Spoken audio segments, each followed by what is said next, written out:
Boa tarde, pessoal. Salve, salve. Tudo bem? Estamos aqui já preparados. Deixa eu fixar aqui o tema. Fixar comentário. Perfeito. Estamos aqui aguardando o professor Daniel Mitidiero, que já está aí com a gente, né? Para conversar um pouco sobre a... Chegou do professor Daniel. Sobre a reclamação. Conectando o professor Daniel Mitidiero. Opa! Meu caro amigo. Grande Daniel, tudo bem? Beleza, meu velho? Tudo jóia. Como é que estão as coisas? Tudo bem, cara. Quarta-feira aí, braba aqui em Santos. Tá frio, imagina em Porto Alegre. Cara, hoje tá mais ou menos aqui, tá mais ou menos. Não, tá assim, mais ou menos, eu quero dizer, tá com 17, 18 graus. Como é que tá por aí? Ah, pra aí até que não é muito, né? Mas pra cá deve estar uns 24, 25. Mas pra gente aqui já é estranho, né? E como é que estão as coisas, meu velho? Ah, tudo bem, né? Correria aí. Por aqui Aproveitando a também. pandemia. Estamos naquela situação de que a gente voltou, mas não voltou, né? A gente está tendo que voltar à vida, mas a coisa ainda não tá bem articulada, não tem vacina, a gente não consegue sair direito de Pois casa. é. Enfim. Viajar não é uma opção tão válida. Não. Viajar está praticamente É. fora do cardápio. Bom, então deixa eu te agradecer primeiramente de cara, né? Ter aceitado aí o nosso convite. A gente está fazendo semanalmente aí as lives e então eu resolvi te convidar e agradeço aí o aceite. Imagina, Américo, quer dizer que para mim é uma grande alegria. Foi muito bacana aquela nossa última live juntos. E eu realmente fico super feliz da gente poder conversar aqui, bater um papo com um cafezinho, por assim dizer, no Claro. final de quarta. E eu até pensei, antes de começar, deixa eu só apresentar, né? O professor Daniel, ele é pós-doutor em Direito pela Universidade de Pavia, doutor em Direito pela Federal do Rio Grande do Sul, onde leciona no curso de graduação, mestrado e doutorado. É advogado, parecerista e autor de, pelo currículo, 33 livros. Alguns deles lançados até no exterior. O Tutela Antecipada saiu na Itália e tudo, não saiu? Saiu, a antecipação de tutela saiu na Itália e saiu na Espanha também. Então não é por estar na sua presença, mas é sem dúvida um dos processualistas brasileiros com melhor trânsito aí no exterior. Né? O pessoal de La Plata também, eu fui testemunha lá, enfim. Então, e goza de um merecido prestígio. E a gente resolveu te convidar hoje para a live porque saiu ou está saindo. Na RT mesmo, a edição física do livro chegou ontem. Por isso que eu não consegui ainda, e na Amazon não chegou ainda a edição física, diretamente por eles. Está lançando o livro Reclamação nas Cortes Supremas, que é o tema da conversa. E, na verdade, esse livro, você tem ele aí, Daniel? Tem. Tá aqui, ó. Ficou uma capa bonita, encarnada, né? O que nós vamos fazer, né? Eu com o irmão aqui pro Colorado, deixa eu dar uma onda. Você sabe que meu sogro, falecido sogro, ele era gaúcho e era colorado. Bah! Bom, o que nós vamos fazer?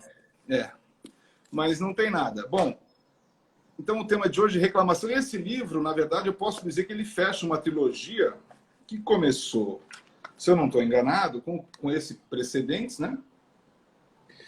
Começou com o anterior, com o Cortes, e depois veio o Precedentes. O Cortes é primeiro, né? O Cortes é primeiro. Isso, 2013. E este aqui, Precedentes da Persuasão à Vinculação, é já de 2017. Isso, 2016 esse. Primeiro veio o Cortes em 2013, depois veio o Precedentes em 2016, e aí veio agora o Reclamação em 2020. Entendi.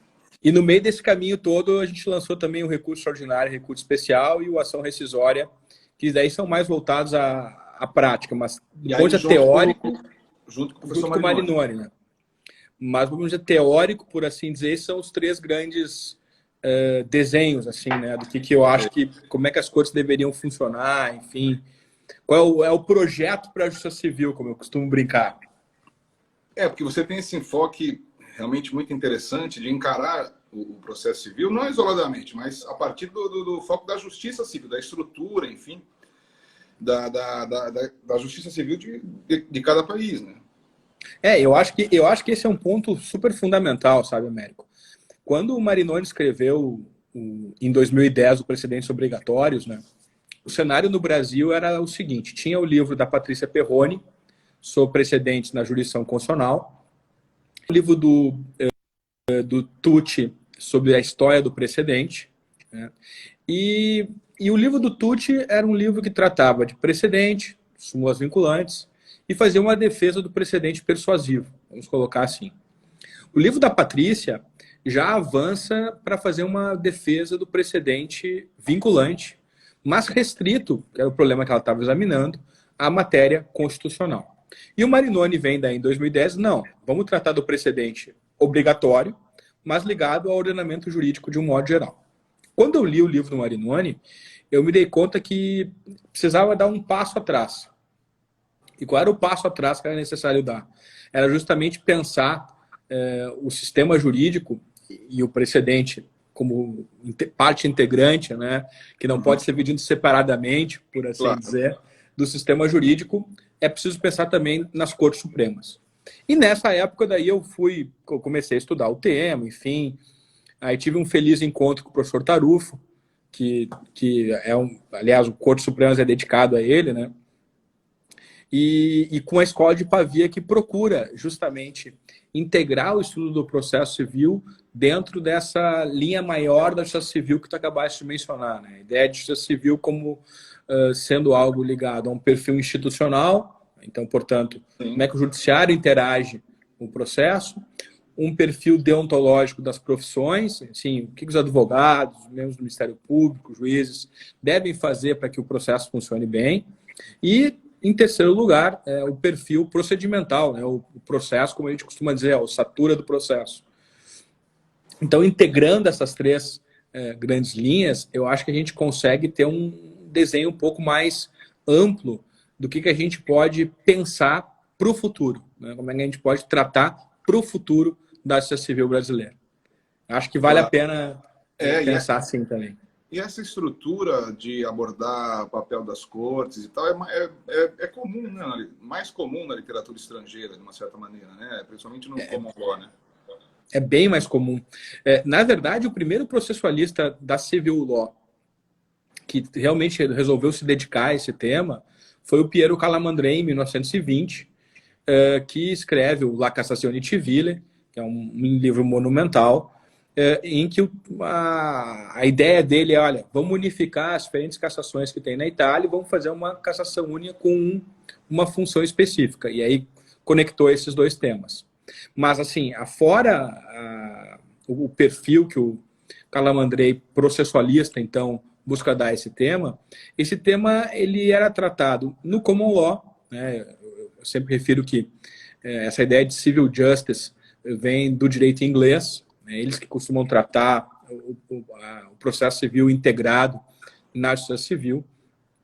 Mas é engraçado, sabe, Américo, porque o tema das cortes, ainda que seja bem tratado no direito estrangeiro, enfim, no Brasil ele acabou ficando meio órfão, sabe? Por que ele ficou meio órfão, na minha opinião? Porque os constitucionalistas tratam da jurisdição constitucional, né, de uns tempos para cá, principalmente a partir da Constituição de 88. Tratam muito da jurisdição constitucional. Tratam do controle de constitucionalidade naturalmente, desde sempre, mas enfim, no foco do Supremo com jurisdição constitucional. Mas acabam não se ocupando tanto da estrutura, função e eficácia das cortes em geral. E os processualistas, de um modo geral, acabam tratando do recurso, né, das normas sobre procedimentos, da técnica processual. Então, o perfil das cortes acabou ficando, por assim dizer, meio do que deixa que eu deixo, né? Deixa que eu deixo.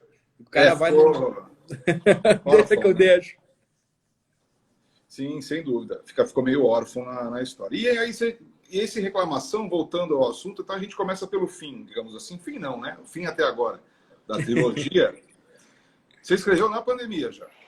Escrevi na pandemia. Na verdade, cara, na pandemia, só para dar o contexto, né? Eu acabei...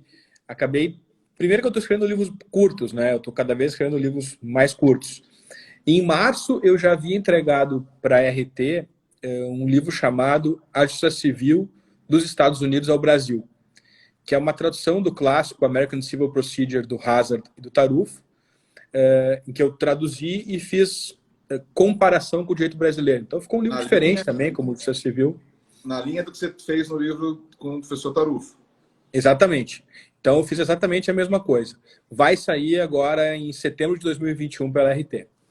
Aí, logo, setembro. É que esses livros assim, mais monografias e com mais restritos, eles vão para o final da fila. Não, eles escalou, né? Certo, É o final da fila, mas vai sair. Aí eu comecei a escrever o Reclamação, escrevi assim, o livro estava na minha cabeça, porque era uma decorrência dos meus estudos, né, sobre cortes e precedentes. E acabei sendo motivado a escrever mais por conta de umas atuações do Supremo sobre esse tema, e porque a minha esposa, a Vitória, ela, enfim, disse, pô, Dani, esse tema vale a pena, acho que tu tem que desenvolver esse tema, porque ele vai fechar muito bem com as tuas ideias. Aí eu acabei escrevendo agora na pandemia, e escrevi um outro também, logo em seguida, sobre superação para frente do precedente. Né, que eu acho que é um tema que... A gente pode fazer uma outra live, outra hora, se tu quiser. Opa, combinado. Porque é um outro tema que eu acho que também ele acaba sendo tratado de maneira, por assim dizer, não tão precisa, porque normalmente a gente confunde superação para frente, 927, parágrafo 3º, com modulação dos efeitos do artigo 27 da Lei da DIN e da DC. Muitos autores optam, né, conscientemente por tratar conjuntamente desses temas, e eu acho que a gente tem que separar. E acabei também escrevendo esse livrinho aí na pandemia. Mas o Reclamação, por assim dizer, é o que está aí para a gente conversar. Maravilha. Bom, e se você... Qual é a tese? Não sei não. Qual é a tese principal? Acho que não é o momento de entrar no livro. Vamos, né, devagar. O que é reclamação? A natureza jurídica para você? Vamos lá. Eu consegui ver o sumário do livro. Então, aliás, é muito legal a forma como você estrutura, né? Você divide em 3 perfis, né? 3 partes ou capítulos, não lembro se são partes ou capítulos. Isso. E aí, no final, tem o perfil processual e tal. Mas, dogmaticamente... O livro está lá, perfil conceitual, perfil funcional e perfil, por assim dizer, processual, que é o procedimento. Né? Instrumental, Mas assim, eu começo lá no perfil conceitual para dizer o seguinte, olha, o que a reclamação é? Reclamação é uma ação.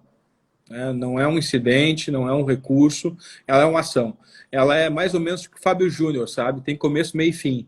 Né? Então, começo, meio e fim, tem pedido, tem causa de pedir, tem partes.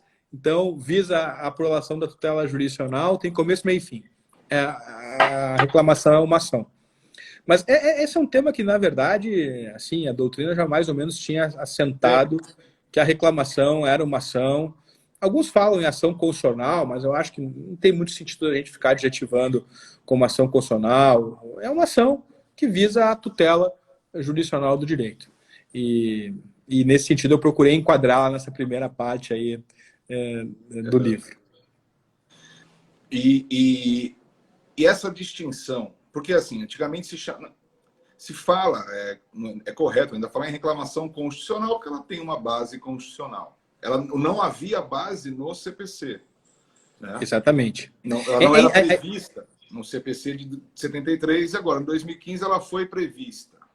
É interessante, porque, na verdade, a reclamação ela surgiu da prática do Supremo Tribunal Federal. Né?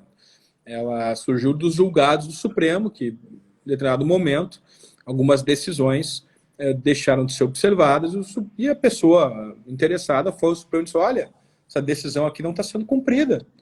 E o Supremo ficou pensando assim, bom, como é que eu recebo isso aqui? Recebeu como reclamação, num parentesco aí com a correição parcial, tá? Porque ela iniciou meio com parentesco com a correição parcial, mas começou a ser praticada, por assim dizer, nos julgados do Supremo. E dos julgados do Supremo, entrou no regimento interno do Supremo. Né? E do regimento interno do Supremo é que foi para a Constituição. Tem vários autores procurando até fazer uma história da reclamação buscando esses períodos. Né? A história mais conhecida é do José Pacheco da Silva. Ele procura fazer uma periodicização num ensaio clássico sobre a reclamação. Mas a ideia central é essa. Saiu lá da prática e acabou indo para a Constituição e depois foi para o CPC. Tá, então, assim, partindo da premissa desses dois regimes, que, claro, é um só, duas previsões, né, Constitucional e CPC, qual o cabimento da reclamação? E essa é a tese do livro. Né? Chegamos na tese do livro. Porque o que aconteceu aqui, basicamente, foi o seguinte. A reclamação, ela sempre esteve ligada à tutela do dispositivo de uma decisão. O dispositivo de uma decisão, portanto, tem a ver com a solução de um caso concreto entre duas ou mais pessoas. Ou então, solução de uma controvérsia abstrata envolvendo uma lei em tese. É para isso que serve a reclamação. Porque fala em preservação da autoridade das decisões. Das decisões. Agora, qual é o grande problema aqui, Américo? O grande problema é que não dá para confundir decisão com precedente. Então a gente tem que começar por aqui, né? Claro. Eu parto do pressuposto que a Constituição autoriza reclamação para a autoridade dos julgados, a autoridade das decisões. É para isso que cabe reclamação. Depois a Constituição autorizou, é verdade, reclamação para tutela do precedente retratado em súmula vinculante. Também está lá. Né? Mas, assim, fora daí, não há autorização constitucional. Então pois não, desculpa. Então, a primeira questão é a seguinte: vamos distinguir decisão e precedente. Decisão como referência do caso concreto. Exatamente. E precedente como uma generalização das razões do caso concreto. Então, veja, a decisão é um discurso voltado para a solução de um caso concreto. Claro. Traz aquele comando que vai resolver a minha vida e a tua. Muito bem, tudo certo. Agora, eu posso naturalmente ver essa decisão e generalizar as razões que foram formuladas para a solução de uma questão. Evidente. Isto é precedente. Precedente não é nada mais, nada menos que as razões necessárias e suficientes para a solução de uma questão. Agora, nota que eles estão em níveis discursivos diferentes, né? A decisão é um discurso do órgão julgador que analisou um caso e julgou um caso. O precedente já é um discurso elaborado sobre um discurso. É um enunciado sobre razões que decidiram um caso. Portanto, são coisas diferentes. Isso principalmente no Brasil, né? Porque no common law, costuma-se dizer o seguinte, até os críticos do nosso sistema brasileiro de precedentes, uma das críticas é de que, não, o precedente não pode ser imposto, ele nasce naturalmente. Há uma decisão de um caso concreto, e aí aquela decisão, pela relevância da fundamentação dela, pela importância social do caso, etc., torna-se um precedente, né? Então, e no nosso caso brasileiro, os precedentes são criados, né? Mas mesmo assim, fica muito... Por isso que você falou, é discurso sobre discurso. Então, num dado momento, o STJ vai julgar um recurso especial sobre o regime do repetitivo. Então, eles sabem que estão julgando para fim de resolver o caso concreto e criar um precedente. E dar unidade à ordem jurídica. Muito bem. Agora, o problema todo aqui é o seguinte: se houver uma violação da decisão do caso concreto pelas partes do caso concreto, pelo dispositivo, na minha avaliação, cabe reclamação. Agora, para tutelar o precedente oriundo desse julgado, não cabe reclamação. Essa é a questão que eu procuro defender nesse livro. E isso então, tem várias razões.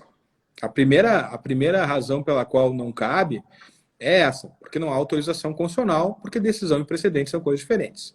Mas tem uma segunda razão muito importante.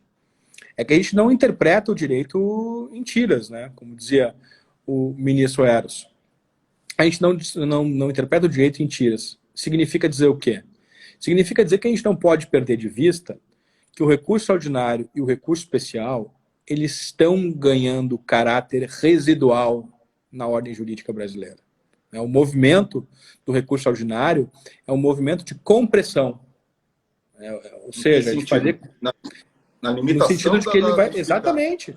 Limitação de cabimento, né? O recurso extraordinário está cada vez menor. E é natural que assim seja, porque quanto menos o Supremo julgar, melhor ele vai julgar. São 11 ministros. Não há como nós termos mágica, né?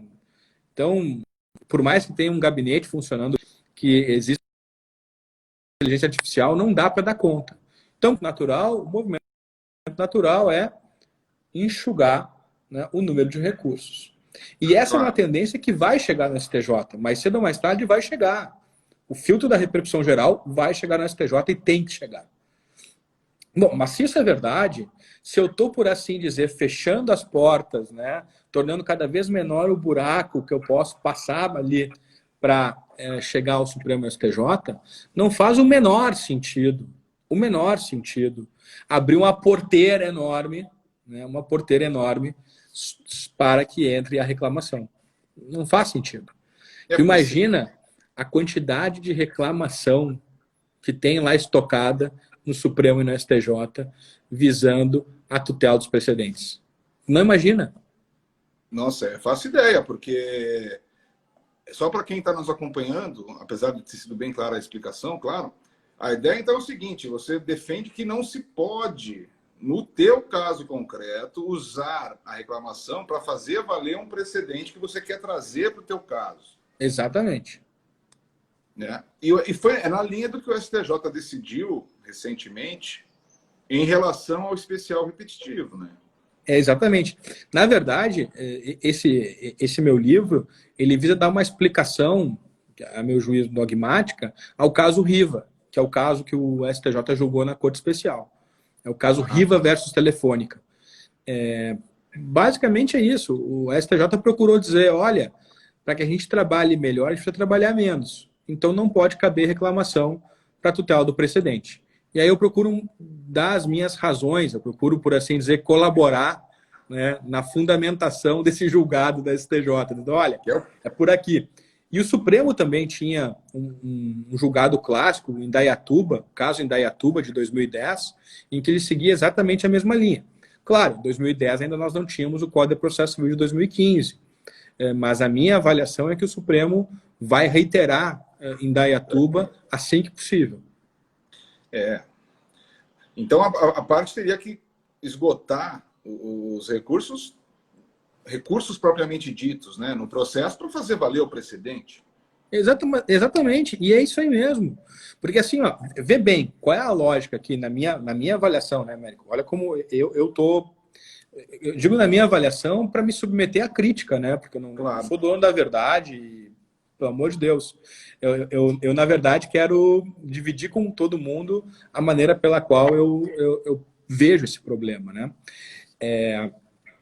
O que acontece é o seguinte: o precedente, ele não é nada mais, nada menos do que a encarnação do significado da Constituição ou da lei em um determinado contexto fático-jurídico. É isso, são razões universalizadas a partir de um caso. Ponto. Bom, se isso é verdade, então, a rigor, quem aplica um precedente está aplicando a interpretação da lei, a interpretação da Constituição, a partir de fatos idênticos ou semelhantes. É isso. E aí eu pergunto, né? Qual é o meio que nós temos para fazer valer a Constituição, o meio que nós temos para fazer valer a lei? Cara, é ação judicial, é ação normal. A gente propõe uma ação, vai a juízo, dá certo, dá errado, interpõe um recurso, interpõe um outro, e assim as coisas funcionam. Vai ter erro? Vai ter erro, vai ter acerto. Porque a justiça civil funciona, como todo mecanismo humano, mediante erros e acertos.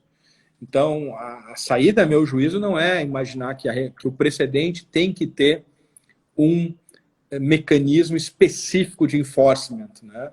Acho que não é por aí. O precedente, ele tem um mecanismo normal para fazer valê-lo, que é a propositura de uma ação e os recursos em geral. Como é em todos os países, né? Em todos os países é assim. Não, sim. Não, sem dúvida, esse teu argumento de não poder, de uma certa maneira, não sei se banalizar, se o fato de chegar muita reclamação banalizaria, mas de uma certa maneira sim, né? esse argumento de que entupiria o STJ e o STF mais ainda, no momento que a gente vem já historicamente, desde muito tempo atrás, podemos fixar na reforma da Constitucional, da emenda 45, da reforma do Judiciário, ao criar a repercussão geral, né, do recurso extraordinário. De fato, então, esse argumento me parece bastante sedutor, né, o seu, de que seria uma forma de evitar uma chegada extrema. Então, a gente pode...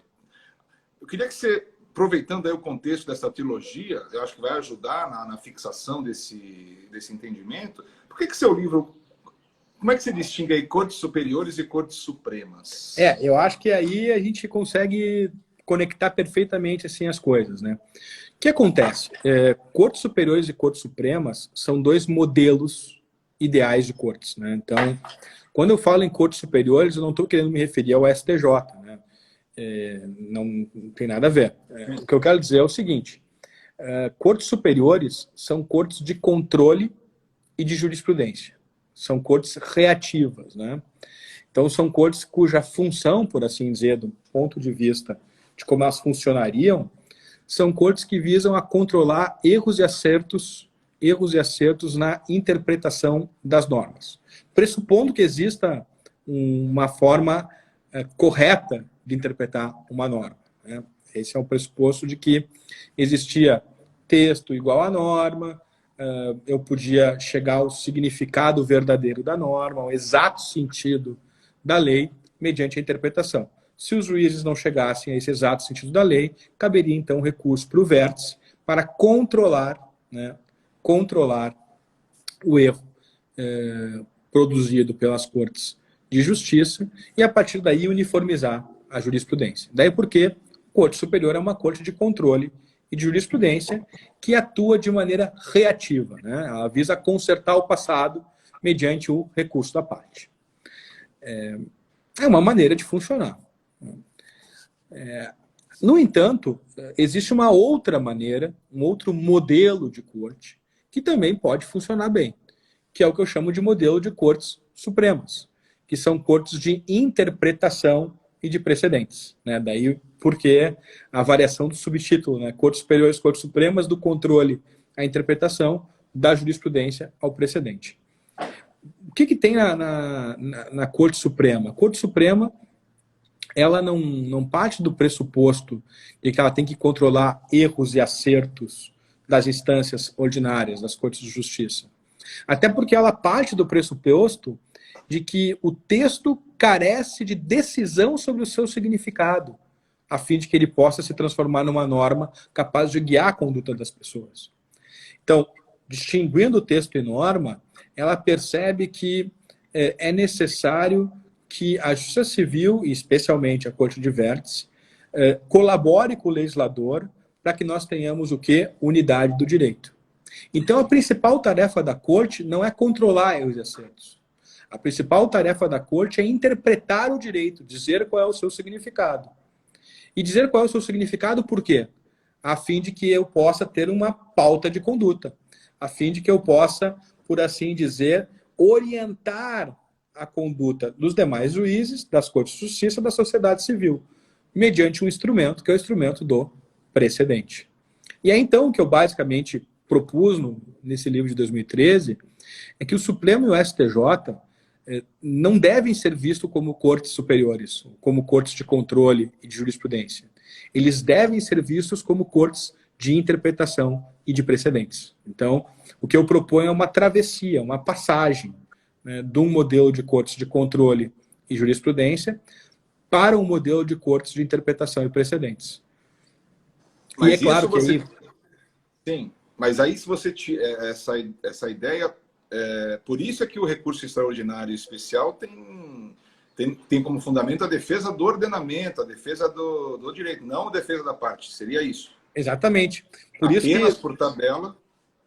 Exatamente. Por isso que o fundamento do recurso extraordinário e recurso especial, como, aliás, procurei deixar claro no outro livro que escrevi com o Marinoni, do ius litigatórios ao ius constitutionis. Então, deixa de ser o controle erigido no interesse da parte e passa a ser uma defesa da ordem jurídica, da unidade do direito. Claro que a unidade do direito, ela visa a beneficiar, ao fim e ao cabo, as partes, as pessoas de um modo geral, que tem que se orientar de acordo com o direito. Mas a tônica toda não é o recurso, o caso concreto, mas o pretexto que esse caso concreto viabiliza para que a partir dele a gente possa desenvolver o direito. Uhum. Eu costumo dizer o seguinte, nas cortes superiores, né, o caso concreto era o fim e a interpretação do direito era o meio. Eu interpreto o direito para resolver o caso concreto. Nas cortes supremas, inverte, né? O caso concreto é o meio, que eu uso como um trampolim, que eu uso como um pretexto para dar unidade ao direito. Mas é interessante, eu costumo dizer isso em sala, quando eu vou explicar, porque é difícil explicar para o aluno que o recurso vai ser interposto pela parte, mas ele visa defender a inteireza da interpretação da Constituição, o ordenamento jurídico. Então, de fato, né, claro, o STJ usa o caso como pretexto para interpretar o direito, mas também a parte interpõe um recurso fundado, porque aí o advogado, tecnicamente, vai fazer isso de modo a dar certo. Então, ele vai ser fundado nas hipóteses de cabimento que são interpretação da lei, etc. Mas aí como um pretexto para a parte conseguir a decisão que ele favorece, né? É interessante isso. Não, e tanto é assim que, o direito brasileiro, antes tinha uma súmula do Supremo sobre isso, hoje é expresso no Código de Processo Civil, né? No recurso extraordinário e no recurso especial, as cortes têm que aplicar o direito à espécie. É preciso resolver o caso. Mas elas não existem para resolver o caso. Esse é o ponto central, né? Elas existem para dar unidade ao direito. Resolver o caso é um side effect, né? Um efeito secundário. É um benefício, né? Por assim dizer, lateral, que a gente acaba colhendo em função da necessidade de levar à frente essas questões. Então, de uma certa maneira, o entendimento que você propõe da reclamação é o oposto a essa ideia. Não a essa ideia básica dos recursos extremos. Claro, não teria por que ser igual, porque não tem nada a ver uma coisa com a outra. Uma coisa é recurso, outra coisa é ação. Mas, enfim, o destinatário acaba sendo o mesmo. Mas, então, na reclamação prevalece o interesse privado. Ela é um instrumento pro caso concreto, né, digamos. Exatamente. E é por isso mesmo, que, nesses casos específicos, pode o Supremo e o STJ examinar a reclamação. Porque é de um caso muito específico que foi violado, que ele já julgou. E aí, é claro, tem a ver com a autoridade do julgado do Supremo, com a autoridade do julgado do STJ, que beneficia a parte. Mas não tem a ver, e eu acho que esse é o ponto central, com a simples tutela do precedente em geral, porque senão o Supremo e o STJ vão acabar se transformando em cortes de aplicação de precedentes. Eles não visam aplicar precedentes, né? Saber se é o caso, se o caso é idêntico, se o caso é diferente, quais são as nuances, se aplica, não aplica. Não. Quem tem que fazer isso são os juízes de primeiro grau, as cortes de justiça. O Supremo, ele governa o precedente, ele interpreta, ele desenvolve, ele pode superar eventualmente, mas ele não está lá para fazer caso a caso a aplicação do precedente. Se fosse para isso, não teria nenhuma diferença entre o Supremo e um TRF, um TJ. Acho que tem que ter diferença, né? Então, não tem... uma interpretação aí sistemática de toda, não da Constituição só, mas da estrutura mesmo da justiça. Por isso que eu acho que, assim, Américo, eu acho que é muito importante a gente refletir sobre o tema, porque o Código de Processo Civil foi, claro, super bem intencionado. Eu acho que quando o pessoal redigiu o 988, ligando a reclamação ao precedente, claro que era a melhor das intenções, era fortalecer a unidade do direito, é fazer com que a gente possa ir para frente e fazer com que o ordenamento jurídico seja cumprido, criar, ainda que de cima para baixo, uma cultura do precedente, ainda que da lei, uma cultura do precedente. Mas eu acho que a gente precisa colocar as coisas no seu devido lugar, porque senão a gente vai acabar bagunçando um pouco o sistema jurídico. E aí eu acho que não dá pé. Acho que a gente precisa organizar as coisas. O movimento é um movimento de tornar as Cortes Supremas, né, um local em que se trabalha menos. Eu acho que esse é um ponto fundamental. E a reclamação restrita ao caso concreto joga a favor desse interesse. Mas você chega a apontar que haveria, então... Porque o 988 realmente faz esse vínculo, né? expressamente indica lá para os modelos de decisões vinculantes lá do 927. Você considera esse artigo inconstitucional, essas previsões? Sem dúvida, sem dúvida. Na verdade, a conclusão do livro é a seguinte: quando eu vinculo precedente em recurso extraordinário, repetitivo, recurso especial repetitivo, repercussão geral ao precedente, o Código de Processo Civil incorreu numa inconstitucionalidade porque não há autorização para ampliação da competência do Supremo e do STJ. A competência está restrita à tutela da decisão do caso, ao julgado. E por isso esse dispositivo particular do CPC é inconstitucional. E eu acho que o Supremo tem que fazer é declarar a inconstitucionalidade. Acho que é isso que é necessário fazer.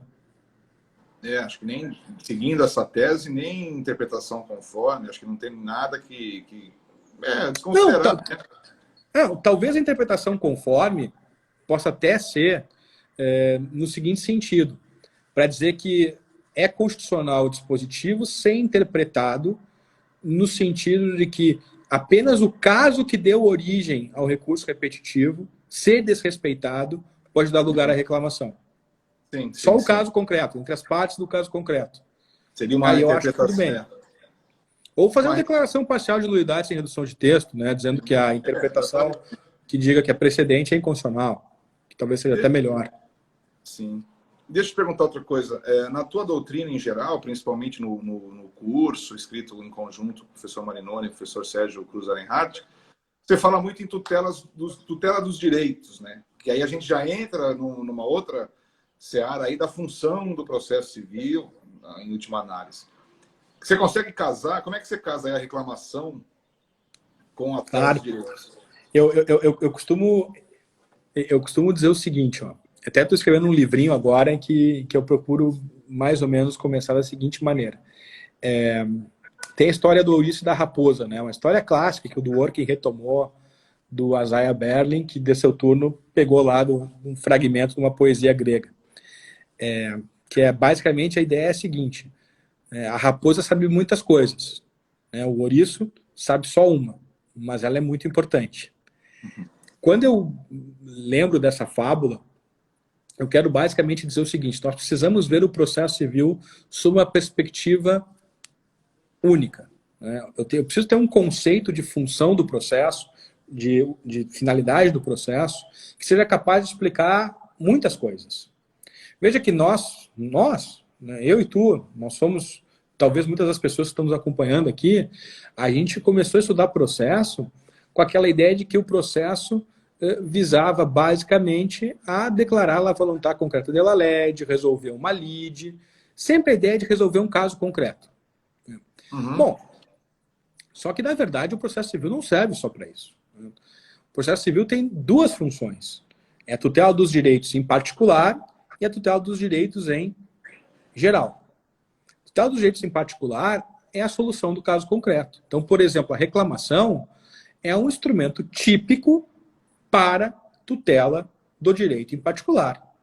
Típico. Para qual situação? Para aquela situação em que há uma violação da autoridade de uma decisão. Está lá no artigo 6º do CPC, né, que o juiz tem o dever de viabilizar uma decisão de mérito justa, efetiva e tempestiva para o litígio. Caso concreto. De outro lado, está lá no artigo 926. As Cortes Supremas têm o dever de dar unidade ao direito mediante precedentes, né?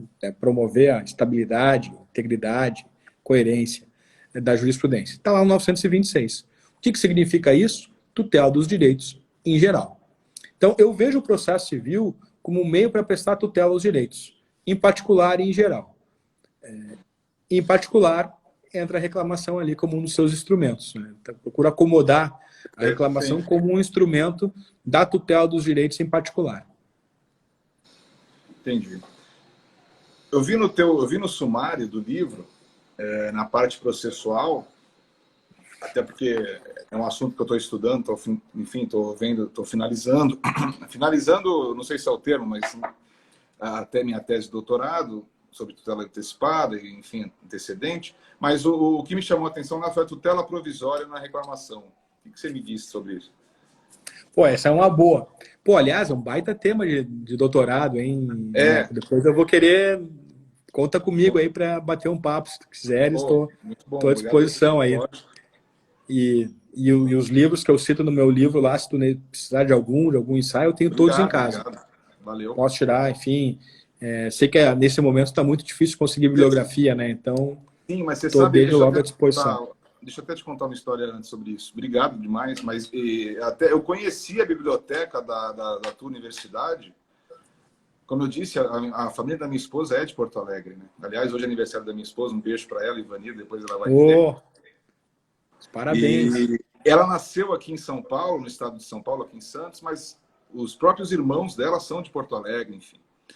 Eu digo que não é de Porto Alegre, que é de Guaíba, mas no fundo é quase igual, né? É outra cidade, claro, mas... E ela tem família até hoje em Porto Alegre. Então, em agosto do ano passado, salvo engano, a gente foi visitar uma tia dela e eu fui na biblioteca e lá, eu não, sem saber que havia, o que eu consultei mais foram os livros da biblioteca do professor Carlos Alberto Alvaro de Oliveira, né? Então, lá, Exato. né? Que tem Que muita legal. obra italiana e tudo. E eu vi lá, ao pesquisar e pedir o livro, eu vi que, na verdade, era da biblioteca do professor Carlos Alberto Alvaro. Achei bem bacana, né? A atitude de... E obras raríssimas, né? Raríssimas. Ele legou a biblioteca para a nossa faculdade.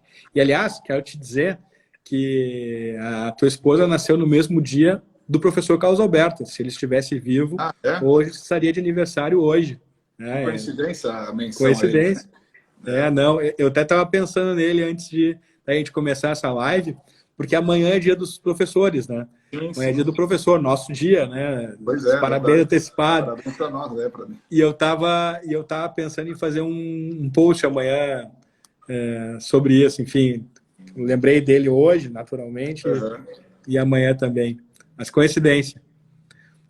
Mas, enfim, vamos lá, né? O tema da tutela provisória na reclamação. Tem uma coisa importante que eu acho que é bacana dizer, é que a reclamação, na minha opinião, ela é uma ação que visa a tutela de remoção do ilícito, né? Então, ela é uma ação que está situada dentro da ideia de que violar uma decisão judicial é praticar um ato ilícito. Bom, se isso é verdade, Não pode falar. então a técnica antecipatória ligada à reclamação, ela está ligada, se for fundada na urgência, à probabilidade do direito e à demonstração do perículo in mora. Mas o perículo in mora aqui, que não tem a ver com perigo de dano, porque afinal de contas o dano não faz parte do mérito da causa da reclamação. A única coisa que se exige aqui é o quê? É a demonstração de que há um ilícito, né, e esse ilícito ocasiona uma urgência que a parte precisa remover de forma imediata. Então, é perículo in mora mesmo, né? Não, é perículo in mora aqui como um perigo de que o ilícito continue produzindo consequências lesivas para a parte. Então, é perigo de ilícito. Ou, claro, naturalmente, pode ser também fundada a tutela provisória na evidência, né? Então, aí o discurso muda. Mas o que eu acho que é interessante notar é que a reclamação ela tem essa pegada. É uma ação que visa a tutela de remoção do ilícito. E por essa razão, o domínio temático da reclamação tem a ver com o perículo in mora, e não com o perigo de dano. Eu acho que essa é uma distinção que vale a pena frisar mesmo. Tu pegaste muito bem. Então ela teria uma... Mas então essa tutela provisória na reclamação teria uma natureza mais cautelar, talvez? Ou não é relevante? Não, eu acho que não. Eu acho que ela pode ter natureza cautelar, porque eu posso antecipar cautela, ou posso antecipar satisfação. Eu tenho uma perspectiva muito peculiar sobre esse tema, né? Eu dei uma invertida, né? Para mim, o gênero é tutela provisória, no qual se insere tutela cautelar ou tutela satisfativa, não tutela antecipada, né? E a técnica antecipatória, né, antecipa, portanto, qualquer uma dessas duas providências. Então, eu posso, eventualmente, antecipar a tutela cautelar, posso antecipar a tutela satisfativa. Depende do que eu preciso, né? Aí é o caso concreto que vai me dizer. Mas, a rigor, o que eu tenho ali é técnica antecipatória, que visa antecipar efeitos de uma tutela futura de remoção do ilícito. Perfeito. Bom, Daniel, acho que o tempo, daqui a pouco o Instagram ele chuta a gente, né? Ele É verdade. com 1 hora. E eu não sei, eu vou abrir para você alguma consideração final, te agradecer de novo e já encaminhar então para o fechamento. Bom, Meco, eu quero dizer para mim que assim, eu fico muito feliz do interesse, isso ter viabilizado e da gente conversar aqui. Eu estou convicto que a gente precisa ter espaços de debate o mais plurais possíveis, a gente precisa chegar na casa das pessoas mesmo, das maiores, assim, da maneira mais direta possível, para que a gente possa refletir sobre qual é a justiça civil que a gente quer, né? O que a gente realmente quer como um projeto de país. Isso pode parecer muito distante, mas quando a gente vê o número de processos que tem nas Cortes Supremas, a duração dos processos, a gente percebe que a gente precisa mexer lá, a gente precisa fazer ajustes pequenos na técnica processual para que a gente consiga ter uma sociedade com uma justiça mais rápida, com uma qualidade de decisões cada vez mais bem pensadas, não que não sejam, são, mas cada vez melhor, e eu acho que esse tipo de debate que a gente está tendo acaba fazendo com que a gente tenha um impacto positivo. Então, eu quero te agradecer muito aqui no Processo Civil Pensado, dizer que eu estou à disposição para a gente estar sempre conversando e que é uma alegria para mim poder conviver contigo aqui e com todo o pessoal. A alegria é, claro, toda nossa, não é todo dia, né, que a gente, um autor já de renome, ia aceitar, enfim, o convite de um projeto pequeno, mas o espírito, acho que mostra a grandeza aí da tua obra, não é à toa, né? Essa coisa do debate, etc. A gente que agradece, é claro, né? O professor Luciano Viana Araújo, lá do Rio de Janeiro, mandando parabéns aqui, mandando abraços, participou já da live, nosso amigo, né? Nosso amigo, um abração também. Então, Daniel, pô, muito obrigado, de verdade, assim, foi do jeito que a gente imaginava que ia ser, né? Uma verdadeira aula. E a gente tinha combinado antes, anunciar, depois a gente põe no ar, o professor Daniel vai oferecer um exemplar para sorteio, né, do Reclamação. Exatamente. A gente vai divulgar, então, mais tarde a regra, tem que te marcar e tal, e vamos ver aí se tem uma divulgação bacana. Pô, muito obrigado. Meu cara. Muito obrigado. Um grande abraço. Aproveita o dia com a tua esposa e vamos adiante. Manda parabéns a ela, por favor. Valeu. Obrigado aí, Daniel. Abração. Um abraço. Até a próxima. Tchau, tchau. Até. Abração para todo mundo. Valeu. Tchau, tchau.